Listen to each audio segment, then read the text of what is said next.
A family me protect Kedwadi. In a check body friend. In my check bonnet. In my check bonnet Benny. Will they have check to me? What? Monica. Mauno is mess where. We don't watch your body. They want. Ukama unwe pato boa. Unwe pato boa. Mais quoi on va partir pour le programme Monica. Il quoi on va partir pour moi. Il quoi Monica est à ma wedding là ouais. Il y a pas le wedding. Il y a pas le eh la tasse à la tasse là.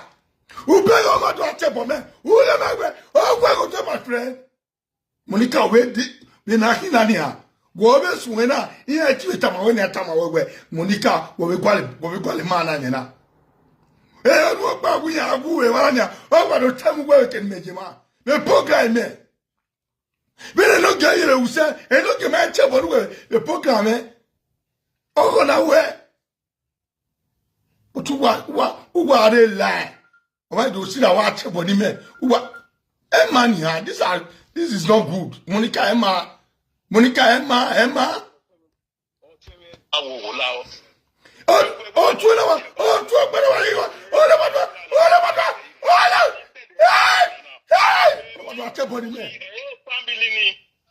family man.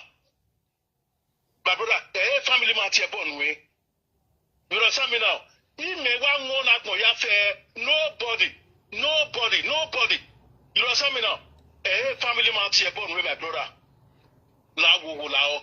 Oh, tell me now, we can't go to a brother,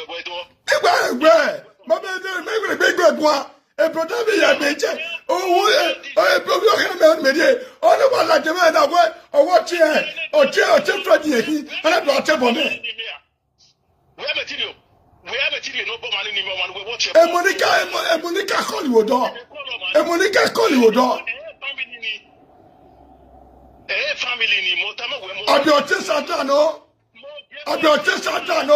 Niagwale no be Monica. Imagine Monica there. No even Monica did nobody me. He only okay. I want to know. I'm going to sue him. No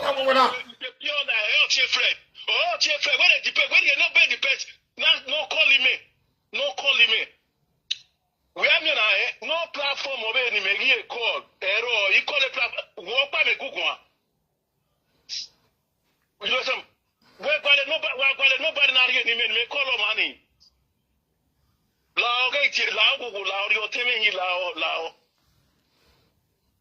When delete a video now. No, delete it. I don't need it. I don't need it. I don't need it.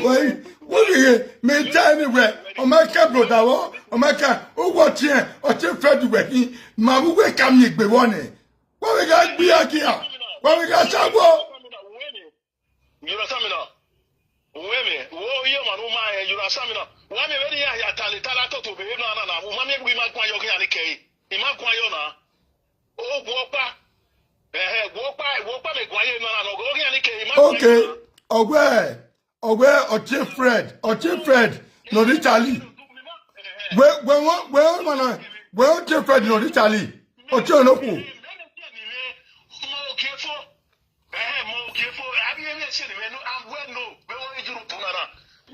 You know something now?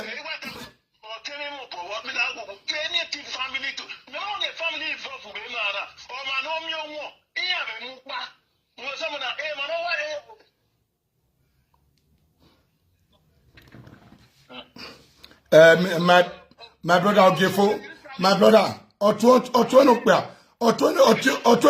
Italia.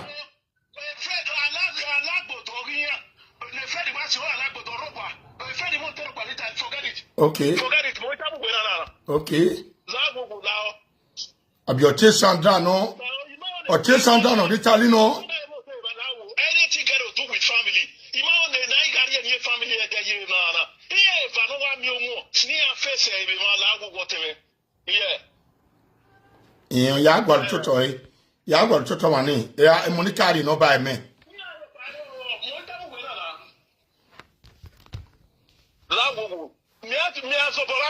I will call you to arrange all this as well. I will know the family issue. You might be sure. Just under Italy. Motamu wena. Where have you fake number and all this is your call? Yeah, no. Okay. Yeah, you have a fake number your call. Also, I'm not a social media person. I want to say the to me. I want to say the to me. We see now. May call. I said the to me when you are what you pardon me here. Lawu. Jage.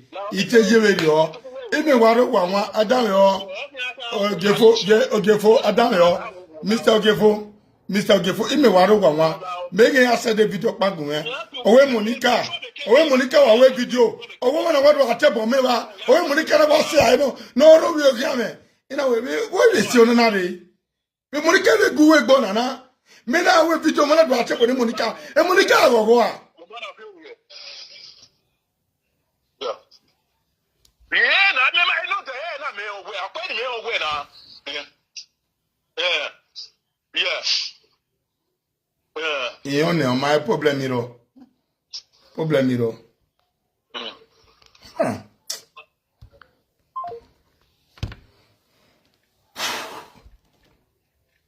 Why we like saga? Even when I take away a mwela dia, it told him, mama. You take away a mwela dia. Just if I get anywhere, this is family issue because we have a dana. So when you are so don't be afraid of bay or macame. That's a me Roma Joma. What all this nonsense is too much. Why you want that? Why would I accuse you for what?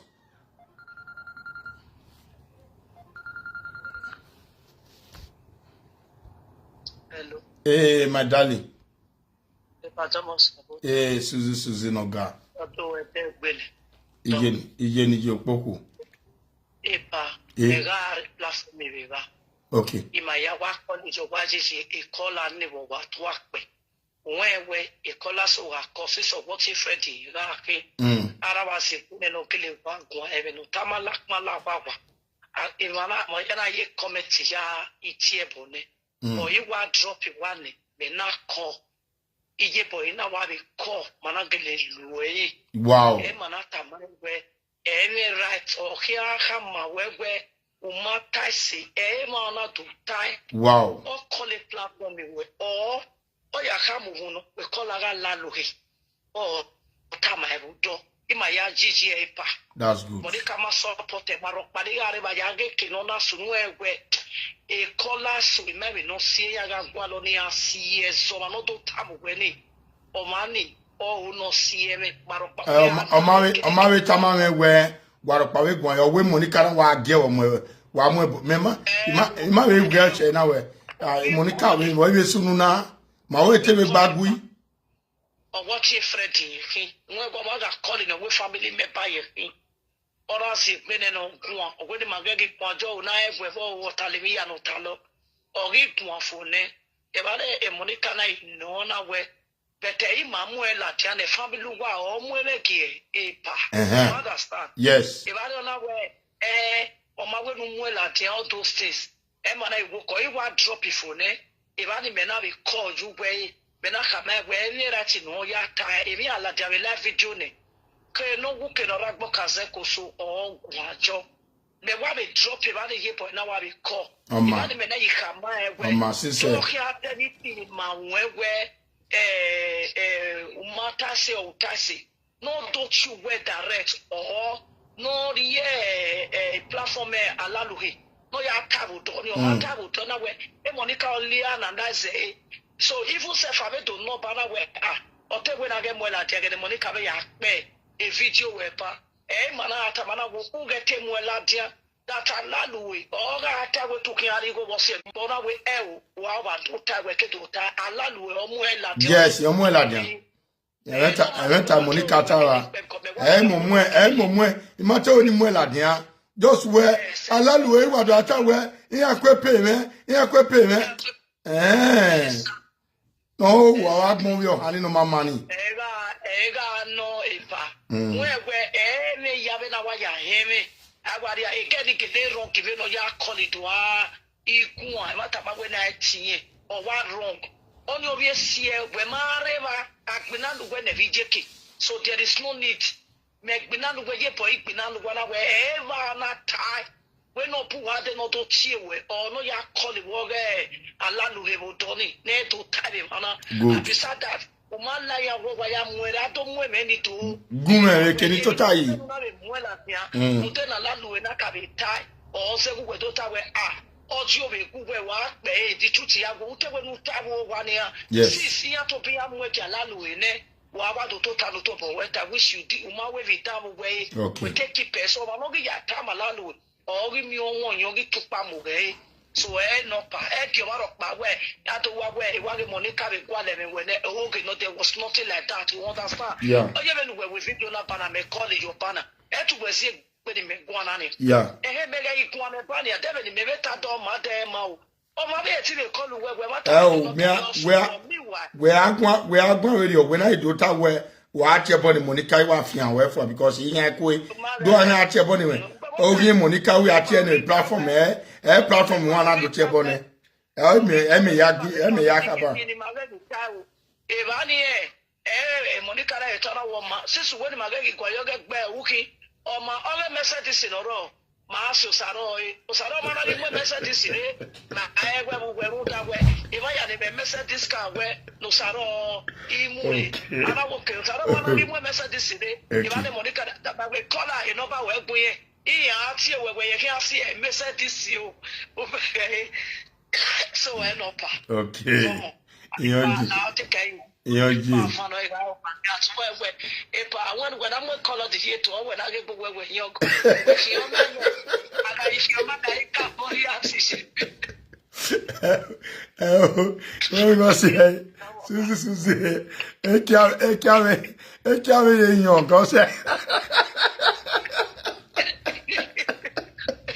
If we are in that, we are talking. Iguaria.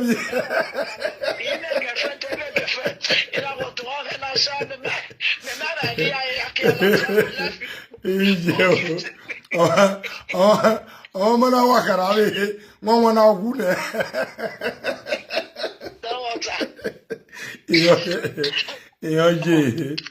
All right, Wama. I beg you, Saloba winner. Even here to do that, where my overreact. Or man not any a boy want to out Sandra or think I will out your mana. A boy want to fear me with ye or think out here and Ganage Asha Wunan and be a Ganoma mana.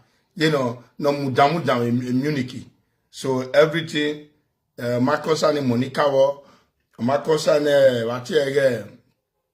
Ogbani be yin amene wa Marcos and Gbia but a Freddy ogun agbo e.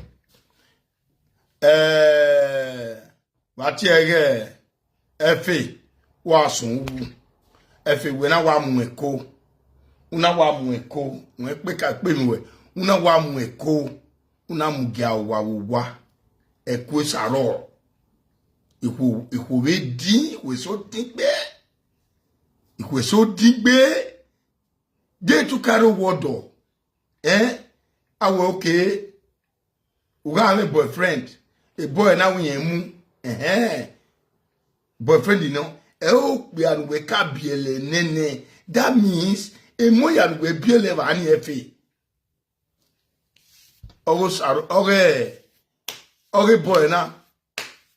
Omasokpa. Adam me owe.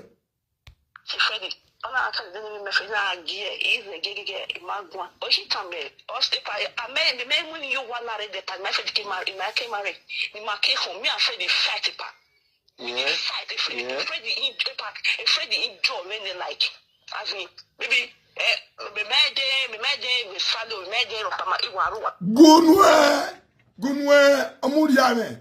Okay, we're gonna fight. We're your boss. Oh. We are Freddy John. So any ya also when I wag in yan. When I wag Yakarawa. Now when you wag your oh, come.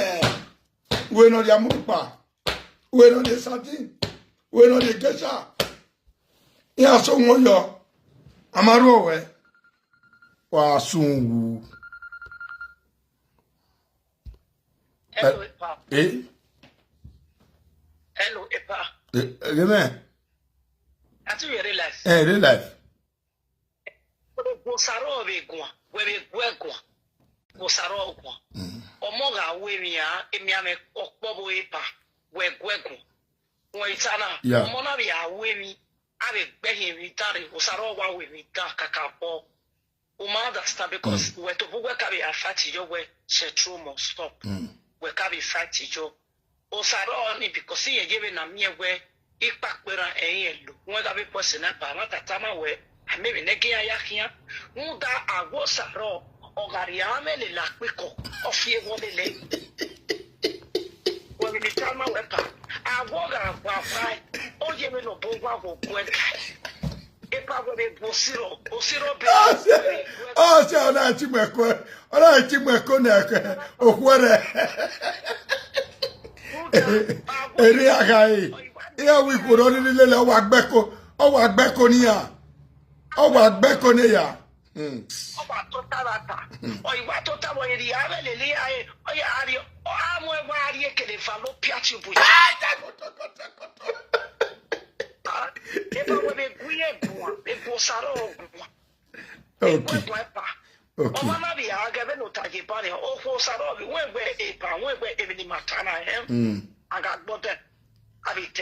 Yes.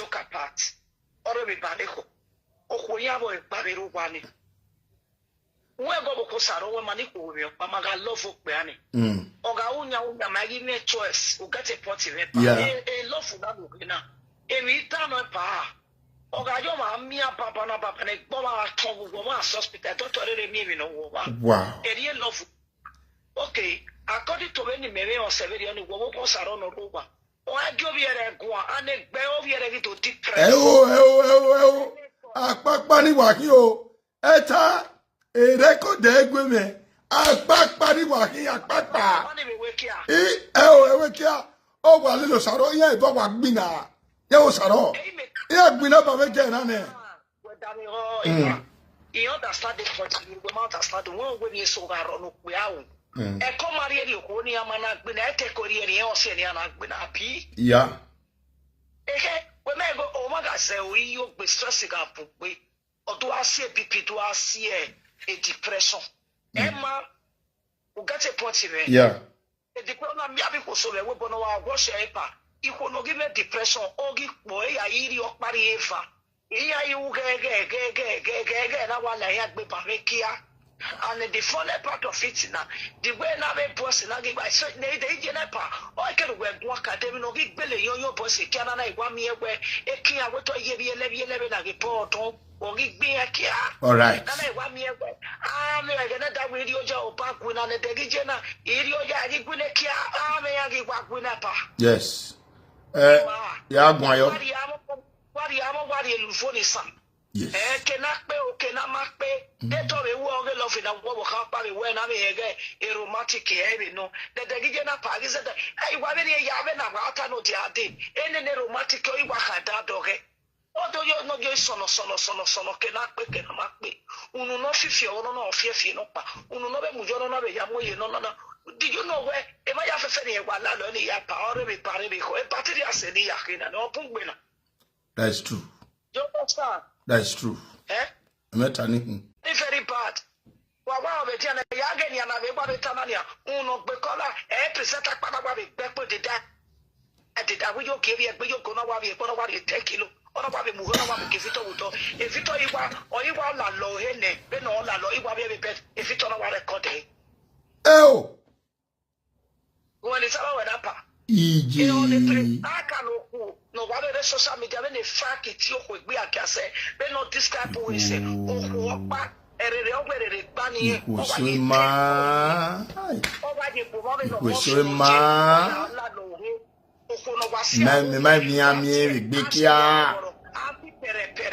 no waka we ne kotokoto we ne tutu no wawa ya hogo wa la lo e pie ya ga efin apeko ere to pa ya wa peko ya wa mu we ya wa mu ki awa mu ki fito ne o ma agbo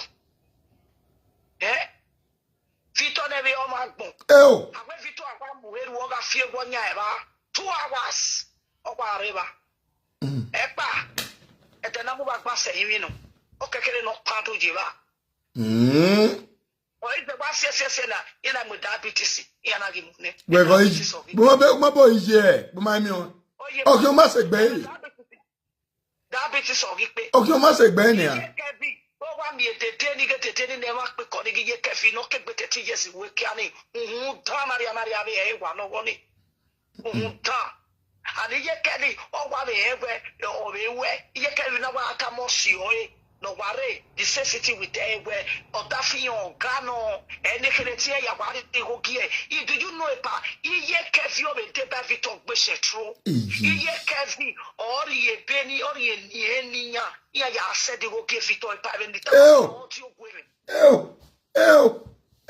e pa be ni ta ma we no ti o gwe if we presenter no mu eki Victor wala lo e tete no ga ajidare ti kukwa dero e pa episode ni agbamu gwe me Victor no ya fiti e gwe peto gwe me gbele yagun me na said there ona said there ke mama ye ke vi said there ye ke vi wa delete e ye ke vi said there ke osi o ye ke vi te wa delete on na wa transfer me wa ge be to on na wa tire me go ma call me uru e go ge no na wona iyo bo kanu me ku ye go la pa ibe na khena na ko jima Away call Kevin, away give me up, and maybe we are said them your back woman, or when the people of so person like this, in me a platform, when I want to or we are surprised when you answer the paper, or he said they piche the Percy, Gume, Yeme, a Payona Kawafimi. I know Imagine where or we you come out of UK, you know. Yenuko come again. Beneyo, young.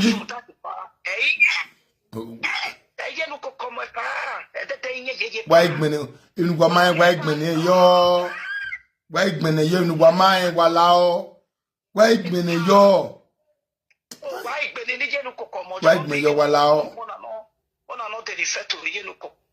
Yamio, I don't think I do tell her to why I mean, yeah. No. I got suspected video. No one was the expert a one. The expert a one. Away Spain, Spain the guy, Spain the lady. I'm a man sitting on you was so regular video presenter.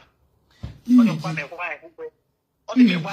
So far, me hege picture ni agbamu me video no ya record on him. Or in la lo he no ni so bu no we be pet your here be la genti. Oh. Video na epa obe fiti e we bet no na wa be fiti e Louis Vuitton ne hui aya wa bet. Oh. Imagine e kana we bet Louis Vuitton e pa only like bear. Tell to salopwa. Iji. No ma bet o ye black bed city o ya wa bet. E pa we. Can someone do that to someone? Oh. Salopwa. Wo sunu daiku na. Wo isunu daiku isona. Wo isunu dagwa na. Agona we ono no wero gbodo we owe amumoto do ona mu no pe a yin la do ajo gwe kian. Ona do ajo gwe kian. Ni na na gba gbokoko na pa. Uwe na la lo. The women of why see a co fear with pie and the heavy. I did not see it when you come with your Benyaki anyway. Here, young going on my fear, you will wait to us. Oh, what did I buy? I can't have a level. Oh, Kwame. What is you know that one?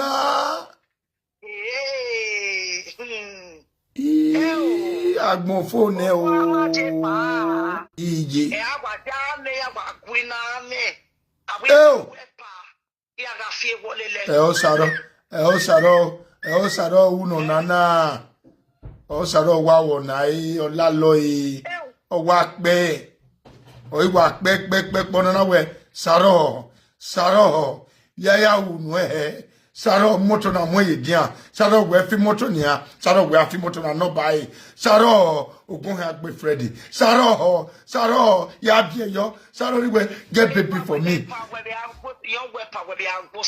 Saro heta. Darling, get baby for me. Darling, unwo Saro na waruwe. Uwe Jennifer. Darling, get baby for me. Get baby for me. Then what say? I will get baby. Remove the salty inside. Remove the salty inside. I said, what is inside? Remove the salty inside. What is inside? Remove the salty inside. What guadi? Massive well, may I tell you? God forbid, but if you told me I want to give my pecos to black person make kilika, not be useless, nonsensical, idiota, immigrants. Maybe me best the wepo. Maybe me never talk about the country for my never pay to love you. Me where who Bobby Ravi to who are. I will pay you. Okay, and they pay her. Me I can't take for one if we away. It's a man. Elvio Mopo no my fear way. Anya because I yara kere wepo. God forbid. Yeah. Maybe me best at my age. He akwen over mimi.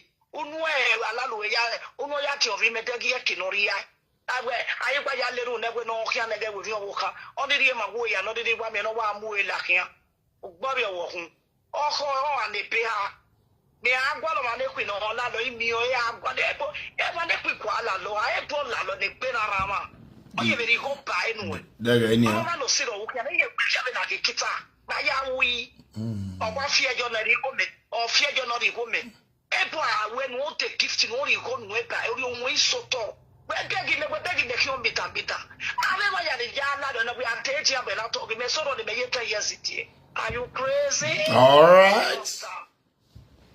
Who does that? Who does that? Yes.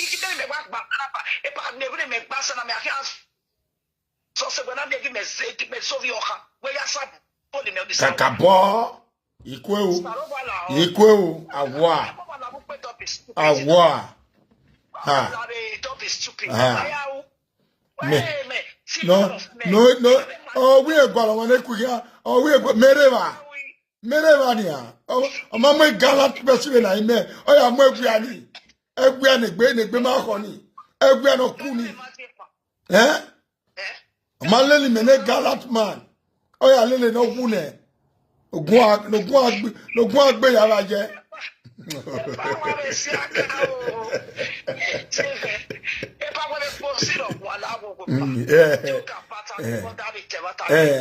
Ya gwegun me beru wepa the me do associate get to be bias when go sarogo adam yo e no se ani mana gwegun ni meketa mi hu mo ka egbe bia de mi vade do gbina ye do tai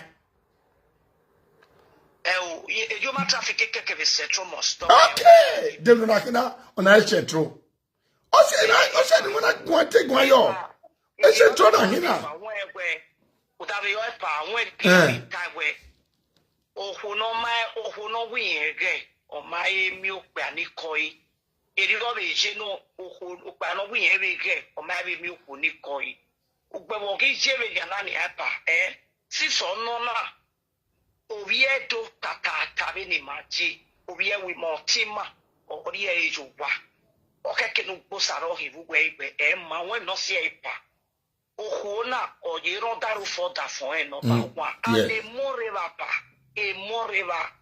When I get Besoro, you have a few ways you are.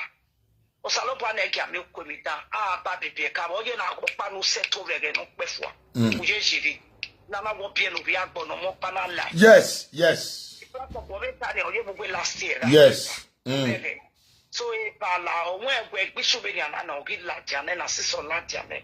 Epeshia ya we wari epano o wari di ogo saro obiri te because aga asweni obada abi asweni we no ji okeke no saro no pa me na because was the saro ele conscious o ko saro we wo ko na ma be fo ba o ye bi ata mo da fo ko ni gbe no guye we bi na no guye we bi na emma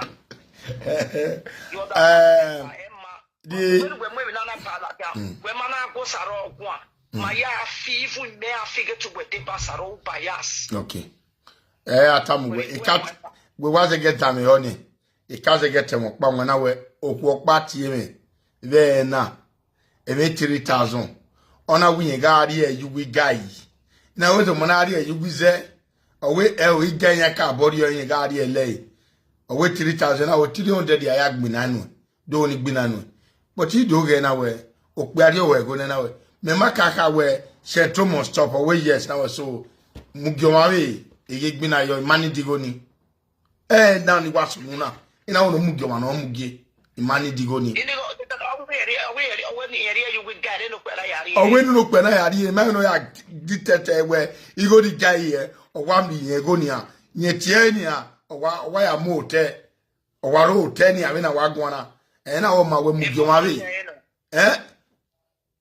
girlfriend there no girlfriend there cause all you go there or say they to ma ari go ne they to ma we ya you can we you go to guy bege so yeah ba we ne yeah you go nyenyo pe ne yeah asiro pe ari ele yeah ye le ne o pe idori ne odo atawe yeah abwe pani do lare o se ni ma che o ya gbon na because se to no kwa na wa we ki we no ya che to another thing we get ni pe na be ya pa o pa bo ku na ga ro na ri me ona ri ku ne that is ona jane we me a gift no de gift ya ne oni luga oni usano giasi o gari ne boru ra o manari ne ge tori ejuwa ona yari pa o jini that is still by trick even na mari ne ge ni eke yari gojo o ha eke no ma je mi egwe dia ugbewo giri ejuwa o mari ejo egba ni hu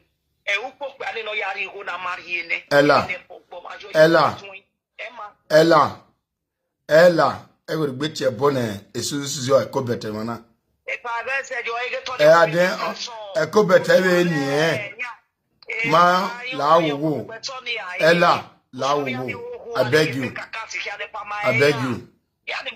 ma emo me matama gay you know say the man agwa wana giyana okuno ro wodo okpena mu eko ne Facebook me face la tanu ya le ye fe kakato ma gbo all right so no pa na we proceed on we no be stop all right say nyaga na o sa no e go ko na ro ko to okay agwe ne ko na wa be do la no pa okay Jennifer ga ise ko na eni aga ibi to ma no wi nya ne ko ye tama me eni atekpa na wa ga win because some go yun dana du bom ye we on we onya the tradition by law, German law or white law. I'm going your white marriage now. Osaro eti do claim a baby no manya because hono ye because okbiano rinya by law or sunu yo saro okopana che yo saro no re you nana man mines ono wari ebu ona o mebu ono wa bielo meku yo wa okoni ni mula jabe ni o meku no wa bielo wa na o sisene oni luga adami wepa oni luga when no say no na give e posoro pa where a social media na I for my educated we always and all the time understand e posoro wa agbeso eso waro igbi yen pagbe o okay mi okuni o be ni artist sterilize ya mi ni if you or something like that ya mi no kwa so ya the setting form mo okay by chance not to take come and not love and again ni on high be odo make kwodi ka wa biela menene kwodi ka wa biela menene o mene so mo be ya be bo ni ogba we ya be bo gba we e bo le ti ka me go ma ye setting mu eko nu e sisi ti ya we marriage o ma o ga mu eko re ona ka na e we je sin ya wa o we no bio sisi ti ya we marriage o bio o money ahwe ni bo ni e so da ko di video ni pa o ge bo ni he black man ni po ba bio me black but in Ibu or Winnie, you understand the part with the condition he able me problem or only one look at. But all on a night pa. Of ye daka no salo kwa negi ami kwe bita. We me again naga mwe bomo vini anona mwene I brought a friend. E dega ari uta e munado biye yebani ana wane bedobe. E mini vishe yaku. Odawa kapa. Odawa ka. Omona yake yamuri. O me no chi ebi je ni enike ya meti kokugbe ya do ya oppresso bi o khane no pale ado bi you way eni maati iko awe ni so ya ege o si problem we down we do be for it understand that is true eni maati u isagana ma yakma no money kwa because awe no yakma no esi ma yawe u isagana is a sagai o yakma no money kwa. That is the only way. money debe kwei because o money o saro no. O saro wa mwekoni ne. O saro ile mwekoni ne. Saro na be ya wedding no wage be Munich. Ina ina kwe edima for your worry for good 6 months why a man marowa ina kwe your worry. Police na kwe. O saro we are joke brother Fred. Akpe ma wanania. Good 6 months. Akwe gbani o worry. Emi akpe na. Wa dame yo. And again I opologbe. Again I said David taye where why send me on why you was send the governor. And again I opologbe. David taye where